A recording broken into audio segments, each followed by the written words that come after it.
Hey, welcome back. So today I wanted to go over some common questions that I've been having recently. I'm fortunate enough to get to manage some rental properties, manage about 65, 70 doors currently.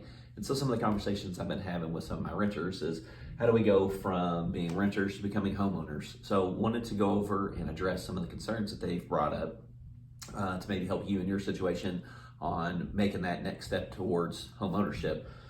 So the first one that I wanted to talk about today is the financial responsibilities, right? So different scenario being a renter where a lot of the maintenance items and major repairs are the responsibility of the landlord. When you're a homeowner, you are your own landlord, so you are responsible for if the heat and air has an issue on how to get those addressed. And replacing some of those concerns. So one of the first things we talk about is budget and planning and how do we plan accordingly, because inevitably a lot of those things will happen. Or at least over time, you're in a home for any significant amount of time. A lot of times you are going to have issues that arise. So one of the things we can look at there is either being in properties that are new construction, where so a lot of the maintenance issues should not come up. A lot of the items would be covered by warranties in those situations. Or if you get into a home that has been flipped by a reputable house flipper, right? Not all flippers are created the same. Sometimes they're putting lipstick on a pig, and other times they're really going through and doing a nice thorough job on what needs to be addressed. Some of the other things that we can do in this is as you go through that home buying process, having a good home inspector that goes in and checks a lot of those items to make sure there aren't any, or there is less likely maintenance issues to come up or things that need to be addressed that are going to be of substantial expense. The next one is the mortgage process and how that works. Usually the easiest thing that a lot of my renters or the folks that are renting bring up is, oh, well, my credit score is not good enough. And so what we found is actually as we go through that, asking some questions and learning about their particular situation, a lot of times their credit score is actually good enough to move forward with a purchase if they wanted to. Almost all lenders can get somebody approved if they're in that 620 or above range.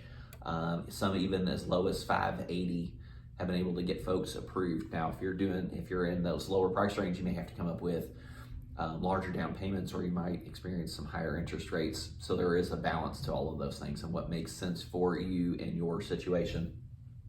But we also work with some pretty great lenders that actually offer free credit repair services. So one of my questions I always ask was, would you be interested in learning more about how to most efficiently increase your credit score, right? Because most people know, paying down any debts that are owed certainly improves that credit score. But how do we most efficiently improve that if that is something that you're wanting to do and get into homeownership? We also have several great partners that we work with on the mortgage side. And even if you're not in our market, if you're working with a really good real estate agent, then they should have lender partners that can help you through those processes as well, right? So you need people that are knowledgeable on some of the different loan programs to help get you into your home, right? So right now we've actually got quite a few of our buyers are working with some of our lenders that actually have access to a $20,000 grant where they can move into that home, and as long as they're in that home for 5 years, they don't have to repay that $20,000. So working with good real estate agents that have great connections with mortgage officers can really put you in a competitive situation.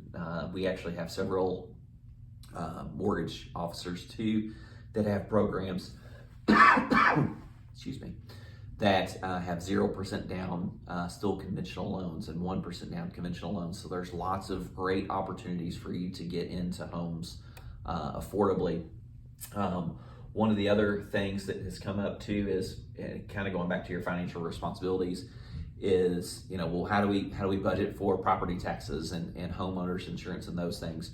Well, so if you're new to the process, those are actually included in your mortgage price. So, right, so not in your mortgage payment, not only do you have a principal and interest amounts, but the lender will also have you include the homeowner's insurance and the property tax insurance. And so there'll be some minor adjustments to that as those rates go up, but it makes that pill a lot easier to swallow.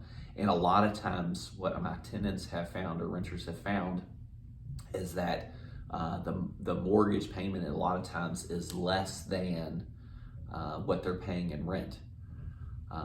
So there is actually some opportunities to work on getting more affordable and able to accommodate for those maintenance issues. So the third item I wanted to talk about is housing market dynamics, right? So especially over the past several years, yes, last year, which sounds kind of silly, was our anomaly, and it was a lot slower. But I believe things will pick up like they were back in 2020, 2021, even 2022. I believe our market's going to get competitive again. So, there's not many houses available. So how do we negotiate or work through those processes on finding the right home for you and your situation, as well as how do we compete against other potential buyers that are trying to get into that home ownership, right? So working with an expert real estate agent is important to help figure out how to structure your offers to purchase, to put you in the best position to be competitive and get into those homes. Also, while maintaining that we're staying within your budgetary requirements and making sure that you're in a situation that's comfortable to you. All too often, lenders can approve people for more than what they may be comfortable paying. So I always encourage you to not only look at what you're able to be approved for by the lender, but also what is that monthly payment that you're comfortable with. And then we can work backwards. All right, well, this is the payment you're comfortable with. If we work backwards, here's purchase price and what that should do to make sure that you're in a position to comfortably afford the property, right? We don't want to put you in a bad situation. So paying attention to those details matters. I tell people all the time, I love my home, but I also don't want it to be the only thing that I can do, because I've stretched myself so thin on being able to afford those payments. I want to be able to go and do other things and live my life as well. So it's all part of that balancing act from there. So hopefully that's helped answer some of the concerns. Happy to go into more details. If you have more specifics, feel free to reach out. Contact information is in the comments. Have a great day.